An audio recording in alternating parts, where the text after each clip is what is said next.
Hello, my friends. You see what is happening? There is Zelensky, a president of Ukraine, who went to Sweden today, and there is the Swedish Prime Minister on his left. And behind there is a well-recognized Gripen Fighter Jet.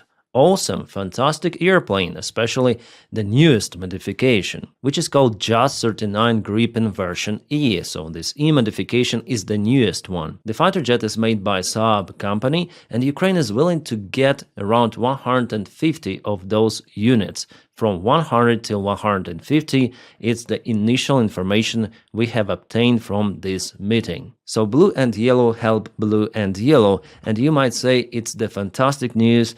I agree with you, it's awesome, but there is always a big but. So at first it's the initial document that was signed, so it's just the very beginning of this entire very long process for Ukraine to obtain those fighter jets. They cannot respawn them just like that from their factories and present to Ukraine.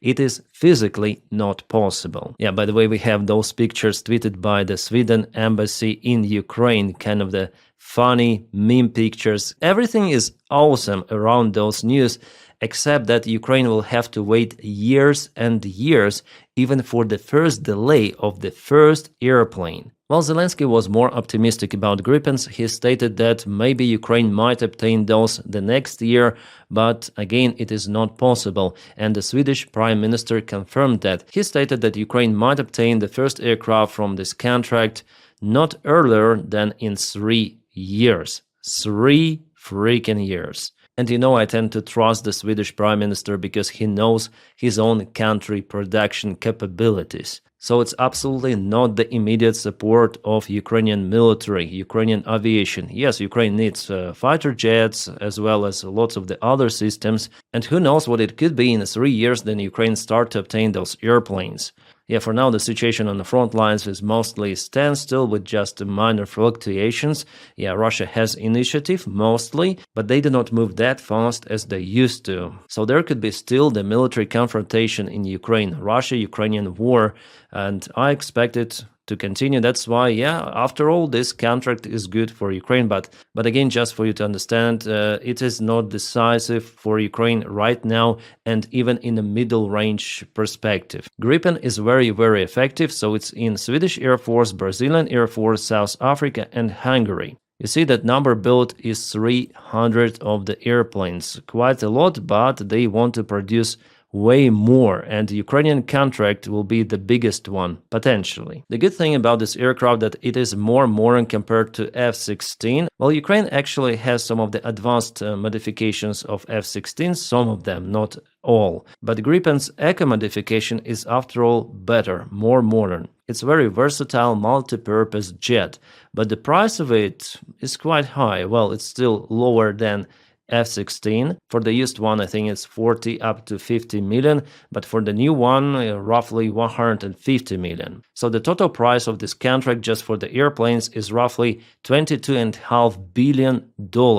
And here we just speak about the iron, not the training of the personnel, maintenance, pilots, weapons, and so on. So in perspective, it could be 30 billion or even more if we count everything. And as you understand, for now, this price list is unrealistic.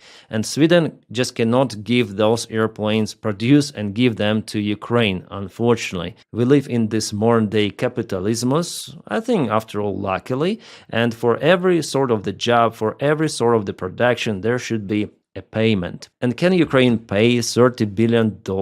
Of course not. Maybe Ukraine, in the best case scenario, could purchase a couple of the aircraft of the type, not more. So of course this deal was agreed with our investors in Europe, who also take care about their defense. They understand that Ukraine is the only actual military force which is capable to hold Russian aggression. That's why in perspective, especially when we speak about many years of this contract, I don't think that there will be some of the obstacles for Ukraine to obtain funds for Gripens. And Sweden also partially will invest in that as the part of NATO and European Union. But again, I wouldn't be too much optimistic. This deal should have been done in 2022 for it to work right now. For the pilot training, it will not take that much time then to produce that number of the airplanes for Ukraine. And Ukraine absolutely needs the big number of the planes. You see, Ukraine already has F-16s, but the number is not enough to operate on the front lines, so they're just used as the anti-drone, anti-missile warfare behind the front lines, shooting many of the Russian Shahed drones and Ha-22 missiles. By the way, the last night there was also the massive Russian strike on Ukraine. I'm gonna speak about it in the next video. This video I want to dedicate for aviation topic, especially Gripen, those breaking news we have, and I want to speak about it because it's my field. Yeah, I used to be pilot, so I know something about it, even though I'm not a military guy, but I like to speak about aviation. So nowadays, for example, against the Russian Sukhoi 35, you cannot put F-16. That's why Ukraine needs absolutely bigger number of those ancient airplanes, yeah, compared to the modern day produced planes. Even though those F-16s were modernized, but the top has already been reached, you cannot jump over it. The Russian fighter jets are way better, whether we like it or not, but the modern day jets, Sukhoi 35 and even Sukhoi 30 MS, they're much better. So to conquer them, Ukraine absolutely needs swarm of those F-16s to operate from multiple of the directions, to have this competition on the front lines, and there we may speak about some certain possible advantage. But against the Russian army that has lots of those airplanes, Ukraine also needs hundreds of F-16s, for example. So the only immediate solution for Ukraine to try to reach this air superiority on the front lines is to obtain a bunch of F-16s. Who has those? The United States of America. And does Donald Trump want to give those to Ukraine? Absolutely not. There is no talks about it. United States actually sent some of the F-16s to Ukraine, but they're not flyable. The Pentagon sent some of the airplanes just for the spare part usage. Nothing more, nothing less. Ukraine even used those as monuments in some of the museums. That's it. Because from some of the airplanes it was not possible to take any sort of the gear. Well, Europe has just a limited number of F-16s and they send those to Ukraine only after they receive F-35s. And for example, Belgium has obtained F-35s, but they will only transfer their F-16s to Ukraine as promised and agreed before, once its new F-35s are fully operational. So they obtain those jets, but they look at them and they fly them, they try to think how to make them more effectively, and since they do that stuff, Ukraine is not obtaining crucially needed F-16s. So the first 3 F-35s have already arrived, but it will take about a year to a year and a half to bring them into full service, and only after that, yeah, it's very, very slow. I don't know, the reaction is just pathetic, and it seems like those bureaucrats, they think they can put the situation on hold. No, in Ukraine, everything might change. Now, it's slowed down on the front lines, but maybe Russia may come out with some new ideas of how to break through Ukrainian defense. And maybe in this case, Ukraine wouldn't need those F-16s any longer. Yeah, it's like impossible scenario, you may say, but I'm just stating that Ukraine needs support right now. But this year, Ukraine obtained less support than the previous one, and it's crazy. Just imagine, transferring the existing airplanes will take 1 year or 1 year and a half. And with Gripen contract, we're not speaking about the actual airplanes. They do not exist, they will be produced. So how much time it might take for Ukraine to obtain all of 100 or 150, no one may predict. Yeah, unfortunately, guys, the situation is like that, and Ukraine has to rely even on the Soviet park of the airplanes MiG-29, Sukhoi 27. They're very effective, actually, and Ukraine is using those on the front lines to launch some of the gliding bombs. This freaking A-10 that I have it because it's one of my favorite airplanes, if not the most favorite from all of the military aviation. United States already announced that they're gonna scrap it the next year, so why not to send those to Ukraine? Because Ukraine continue to use Sukhoi 25. It's also the attack airplane. This one is attack airplane. It may drop gliding bombs. It may fly very low. Some people say, oh, you cannot use A-10 without air superiority. No, you can use it, and Ukraine already proved it. Russians are also not using their aviation deep inside the Ukrainian territory. So actually on the front lines, this could be a very, very effective tool if Ukraine obtains those massively. But no, let's send them to the desert in Arizona together with F-16s. and let them rust there under the heat. That's the strange reality we live in. Yes, guys, sorry to disappoint you. I really like the contract that was signed today in Sweden, the initial part of it. We'll see how it goes.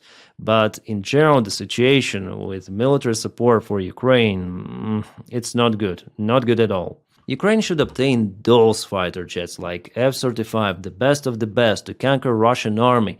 Seems like democracies still do not understand what is happening out there in Ukraine. It's not a regional war. It is a war between autocracies and democracies. Well, with Donald Trump, it is understandable. He will never supply those fighter jets to Ukraine, not even F-16s. But there are lots of the other options for different airplane types. Yeah, this is the very, very beautiful airplane. And one more factor that with Gripen Ukraine will obtain one more separate aircraft type that requires different infrastructure for maintenance, for training, for everything.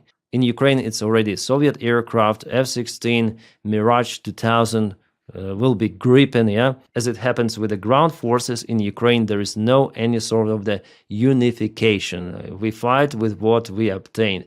Well, I think in the current variant, it's also okay. But of course, it leads to more money which are spent to organize all of that unique infrastructure for every branch of the vehicle, air vehicle, ground vehicle in Ukrainian army. I hope you understand that, yeah? Yes, the war itself is very, very expensive thing, but in case of Ukraine, it could be even more expensive. Well, I hope that this deal will work as fast as possible, and they'll start to produce those fantastic airplanes just right now, day one. Come on. Sweden, we believe in you. Thank you so, so much for your kind support of Ukraine. This could be really a breakthrough if we speak about the Ukrainian aviation. Fantastic, magical airplane, capable really to achieve the air superiority even against the Russian fleet if you have many of those. And my friends, stand by for my next video. I'm gonna update you in a few hours. We have some awesome news coming from the front lines. Ukraine is on counterattack, was capable to liberate one more very important settlement. And if you want to support this channel, my job, which is pretty much not possible without your support, please follow me on Patreon. The link for it is in the video description below, or on membership of this YouTube channel. Click follow to support the job if you are able to, if you wish to. And I wish you all a peaceful sky wherever you are, and have a great time.